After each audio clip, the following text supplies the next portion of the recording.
Okay guys, welcome back. Before going on to the other examples, let me first introduce you my one of my indicators that you can get from mql5.com. This is basically a support and resistance, and you can just take that and drop it over here. And if you want to see the trend line and horizontal lines, both of them, then you can use set both of them to true, and you can put the end period at 20. So it will look something like this. So you see, this indicator helps you determine some horizontal support and resistance and trend lines as well. So it can help you identify this in any format. So the latest ones, and you can apply this either in Renko, or you can apply this in other indicators as well, other candles as well. So you can see this. If you put this at 9, which is at the default one, you can have a look.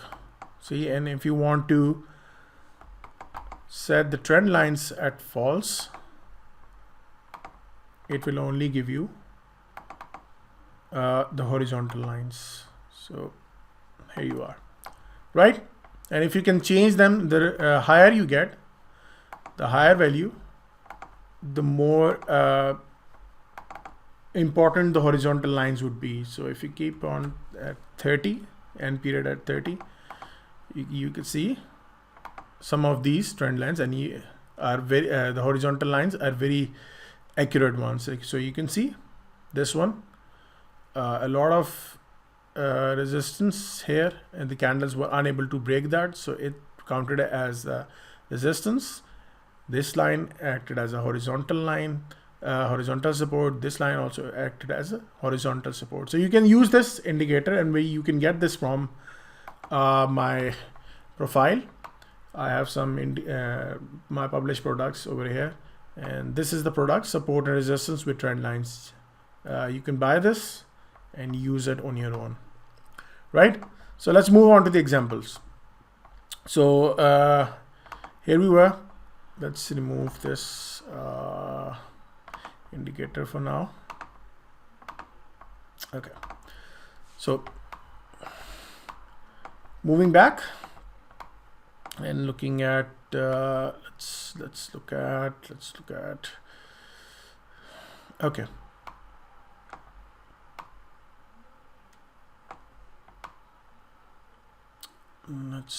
at, for example, this one. Okay, so this is the area where it bounced really hard back.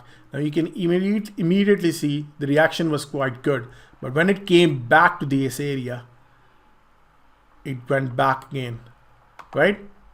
So this area, even at the bottom of the support, when it came back, a reaction was seen, like, right?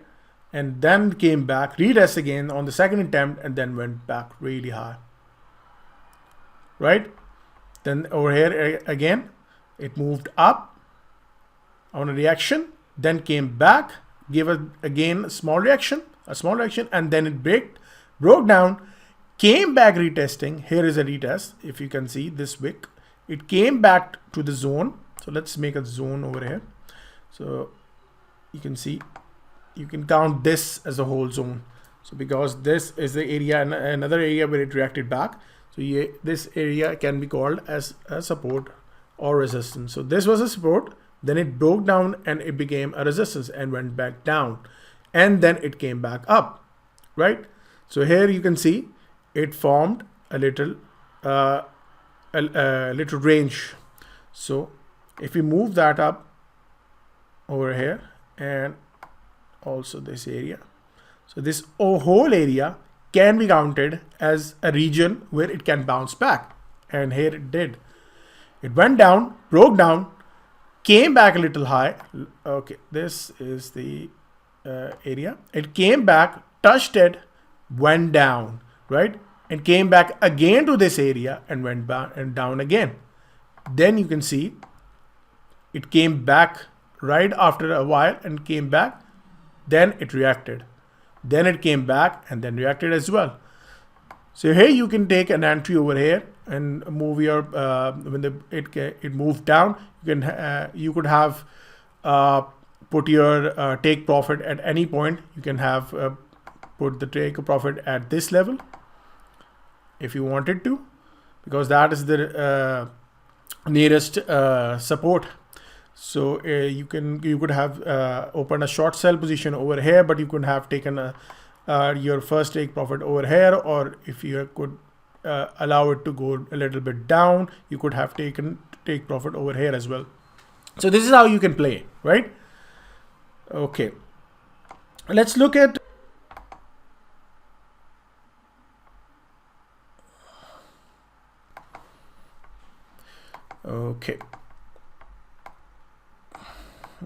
let's look at another example. So here's another example. Okay, so this is an area here we can see a range was formed and another range was formed over here. When the price broke down, it went up to this area. This area.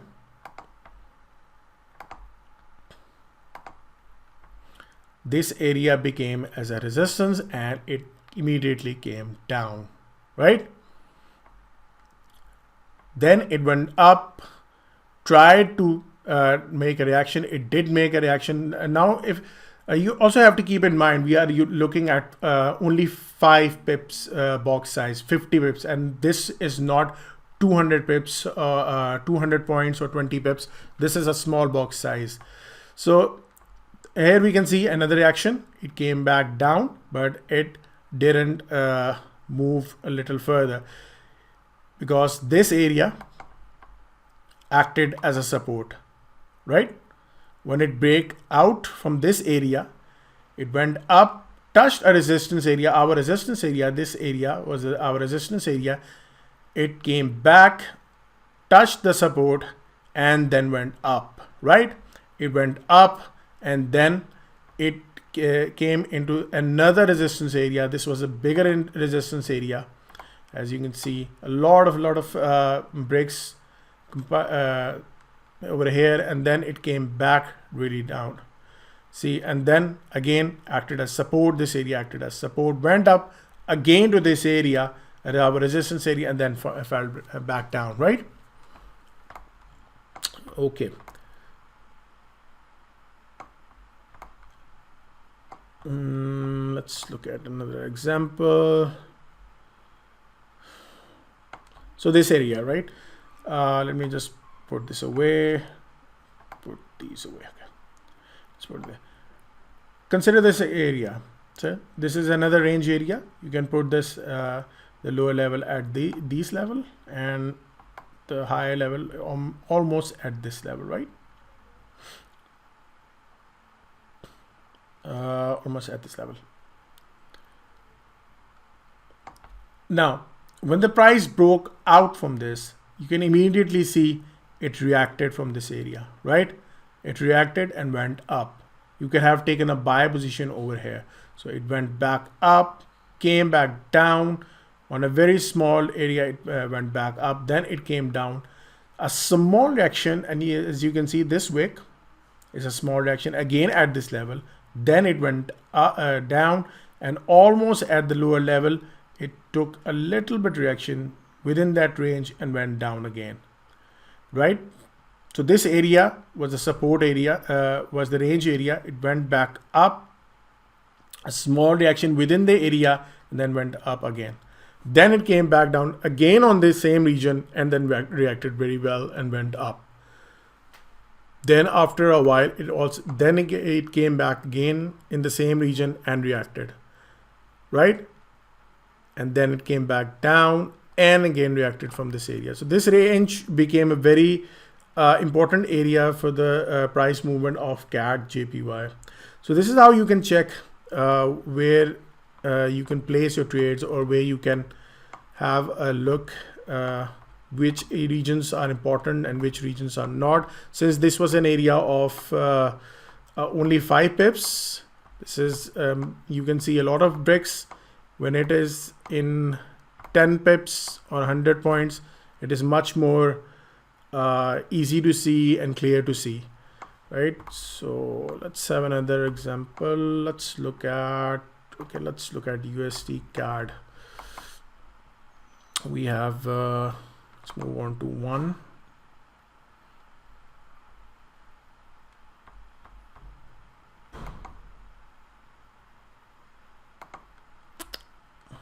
I don't know why it isn't working. It is working. Okay, let's use 100 points. Okay.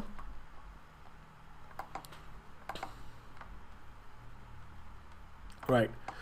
So this is one brick is of 10 pips or 100 points, and you can see a rated reaction from here, right?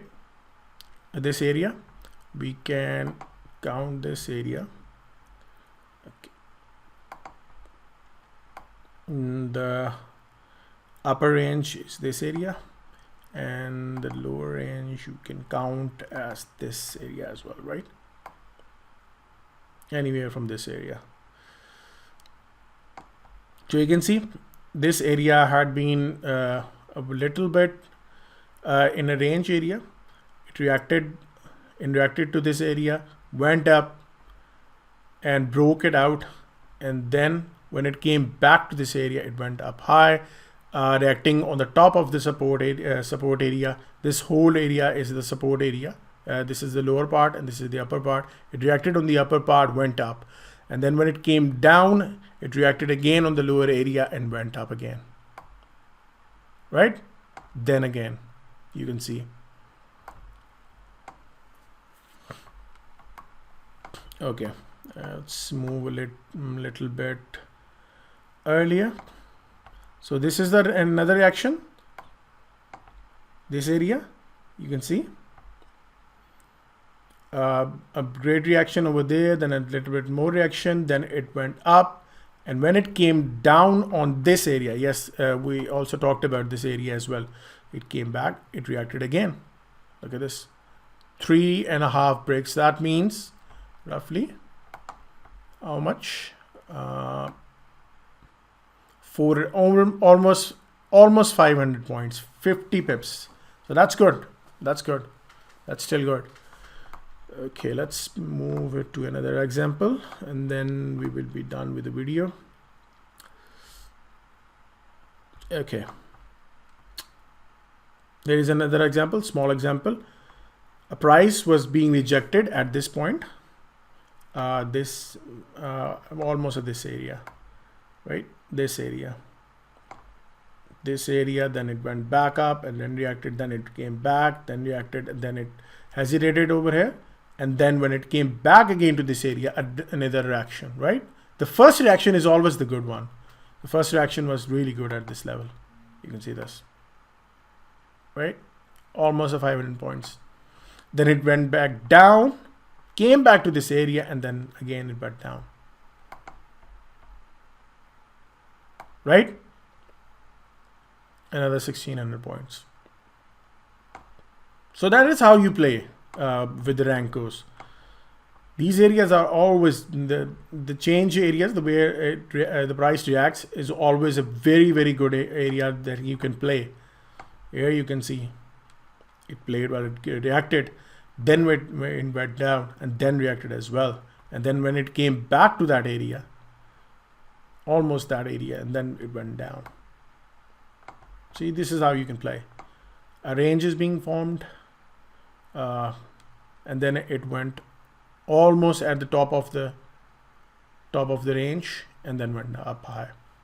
And then it when it came back to this area, it came back down really hard.